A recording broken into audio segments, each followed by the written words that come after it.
like they're coming down. I'm looking right now. It looks like they're coming down, um, which is good. I don't think so. It's coming down. Your data is lying.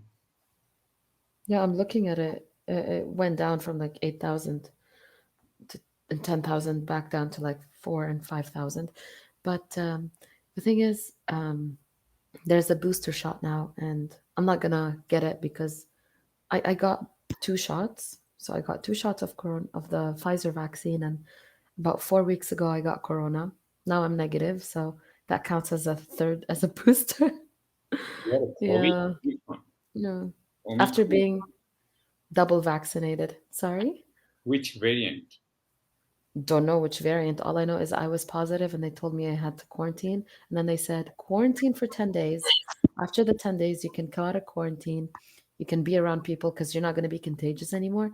And we don't even, and the government said, we don't even want you to do another test, which was shocking. I was expecting the government to be like, okay, so in 10 days, once you come out of quarantine, um, we need you to take another test to make sure you're negative. Turns out it doesn't matter. They said to me, in 10 days, you're not going to be contagious anymore. So just come out. Plus, um, you might keep testing positive for 180 days, which means 6 months. So they're like, it doesn't matter. You're like, just give it 10 days. And then if you're going to travel, you got to make sure you provide like a positive test result. Um, because you're going to keep testing positive for 6 months. So you're not even going to have to do a negative test to travel anymore. Just show them the proof that you were positive like last week, and then you Oh, can just get into any country. And when it comes in terms of medically, like in my body, the COVID that I caught is considered as a booster, as the third booster that's out now. If you get COVID, this makes up for it. So I don't need to get a third shot. oh, okay, I got it. So you have Omicron, I guess, right? I'm guessing it was Omicron. I'm guessing it is because they say it's so much easier to spread, and they say it's much more mild than the normal How's COVID. like your experience?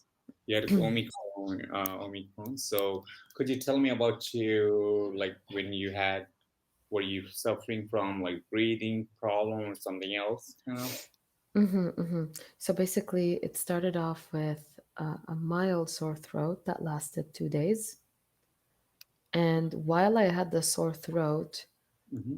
I had the chills and body aches. But here's the thing. Here's the thing. So 2 days before I got the sore throat, I was on a jet ski. Mm-hmm. I was on a date and we were on a jet ski, and it was my first time on a jet ski, and he told me, he's like, you got to make sure you hold on really really tight or else you'll fall off when we're going fast. And plus, you got to make sure you're not just rigid on the seat, because when the jet ski goes up and down, Uh-huh. you can break your spine and or your neck if you're not like moving with the jet ski. So I Yeah. remember I held on really tight, and it was a 1 hour jet ski, and he would go really really fast, and when it's flying and it's coming back down, the hit on the like on the water was really like harsh, and I had to. So what I was doing for 1 hour, I was squatting on top of the seat. This information will be handy later, trust me.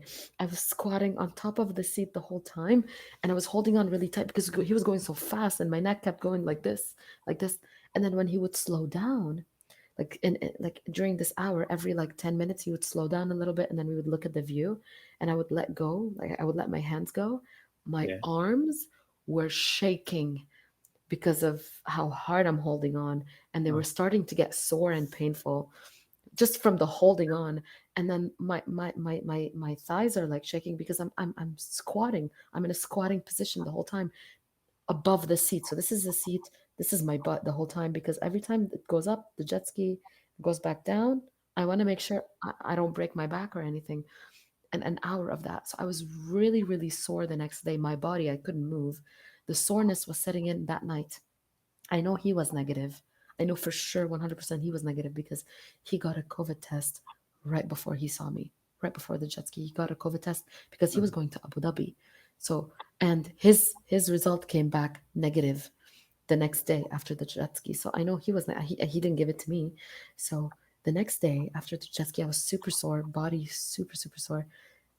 Day after that, Mm-hmm. okay, that's when the sore throat began. Plus, the soreness was still there, but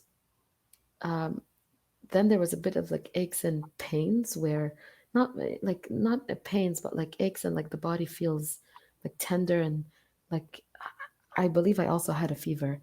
I didn't check for myself. I believe I had a fever. And that day when the sore throat started, so Friday was the jet ski. Saturday I was just sore. I felt nothing. Sunday I was sore all over my body still, but I couldn't tell if it was just the jet ski or if I was having a fever. And Yeah. that day on Sunday I went to get a COVID test because I'm traveling on Tuesday to Canada. So I Mm-hmm. went to get a COVID test that night at 9 p.m. And I had been having symptoms the whole day, and my body is super sore. But again, I cannot tell if I'm feeling weak because of I'm super sore because of the jet ski, or Yeah. now there's something else. My result come back on Monday. I'm traveling on Tuesday. My results come back on Monday, and I tested on Sunday night at 9 p.m. It was negative. I'm like, okay, so I don't have COVID. Okay. And then by Monday night, my sore throat was gone. Tuesday, no sore throat, Mm-hmm. but I've been like my voice was kind of like disappearing, like Hard. not disappearing, but it was hard to like. I had to keep clearing my throat. It felt Oh, like there was yeah. stuff in my throat. I have to keep going like this to Mhm. clear my throat, but no pain. By the time I got on the plane, my nose got stuffy. On the plane, I'm 100% sure I had a fever because all of a sudden I would get super, super, super hot. I would take off my jacket and then suddenly I would feel warm. I would get sweaty. Like I would start not too sweaty, but I would start sweating. Then I would put it back on because I would get really cold. That was on the plane and in my layover. And I had a really stuffy nose. By the time I arrived in Toronto, no more fever, like no more hot and cold. Like I would feel really, really hot then cold. I didn't feel that once I arrived in Toronto. That's I where got a you test. got. Huh? That's where you have got COVID, I guess, on a plane, Exactly. right? I have a feeling, yes. Because I got a negative test when I had a sore throat. I got a negative result. Once I arrived at Pearson Airport, I tested again before I left home, before my family took me home, and then the result came out like a few days later, positive, and so I had to Okay. isolate myself for like 10 days. Anyway, it was nice talking to you. I wish you had more time.